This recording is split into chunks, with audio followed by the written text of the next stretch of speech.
Welcome back to Carson Tate's video log. We're live again from Provincetown, and I have a very special guest, direct from Sweden. I have Gun Brooke, and Gun, I'm so excited that you could be here. Oh, I'm thrilled to finally be here. I waited 5 years. I know. This is the first time I've met you, and it's just been a long time coming. Absolutely. I've been a big fan for a long time. You have kind of two sets of things going on in your fiction writing. You have your standalone romances, Yes. and then which a little overlap. Yeah. And then you also have your sci-fi. Yes. Supreme Constellations series. Absolutely. Sci-fi was always my first love.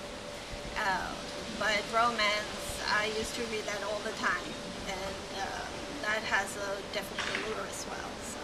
So English is not your first language. Yeah. So, but you write in English. Yes. Okay, so talk to our readers. I always hear a lot of questions about that. So how hard is that?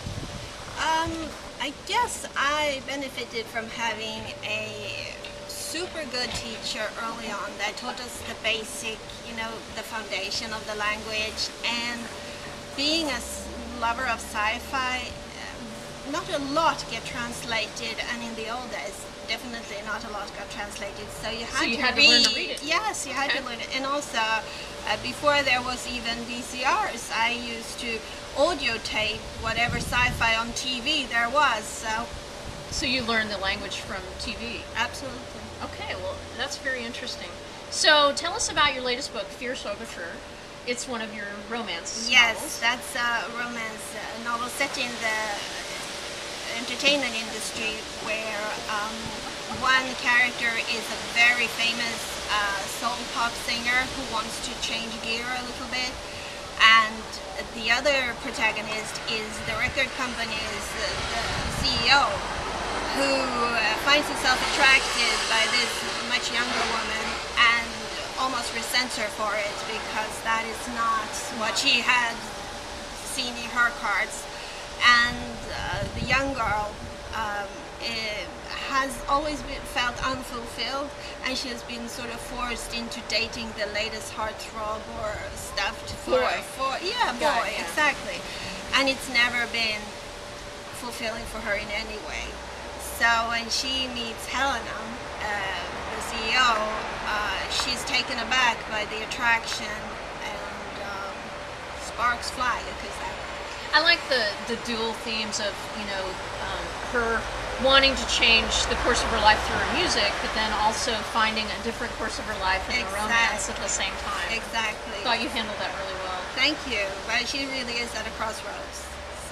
So people who've read other standalone romances you have can expect to see some reappearing characters in this one. Yes, some old friends showing up. It was almost like a guilty pleasure on my part to bring them back, because I hear a lot, especially from my first book, Course of Action, the pairing in that, and also the couples from Coffee Sonata, and it was sort of the golden opportunity to bring them back without it being too far-fetched, because they moved in similar circles.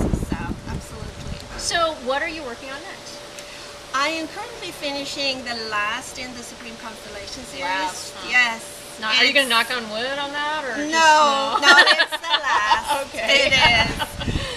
So I'm tying up loose ends, trying to not keep the reader hanging, trying to figure out that what questions they might have, what happened to this or that person, and at least answer so they know, if not everything, then where it was heading.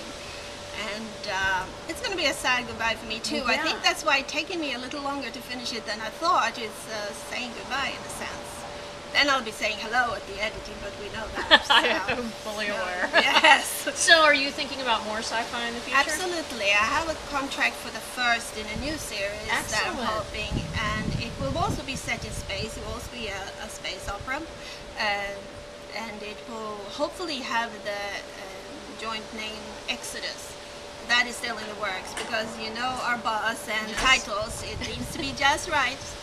And I struggle a lot with titles. Well, no matter what the title is, I'm sure the story will be excellent. Oh, thank you. That's sweet. You're great at the world building. I really admire admire that stuff. I love that stuff. Yeah, I so can't keep track.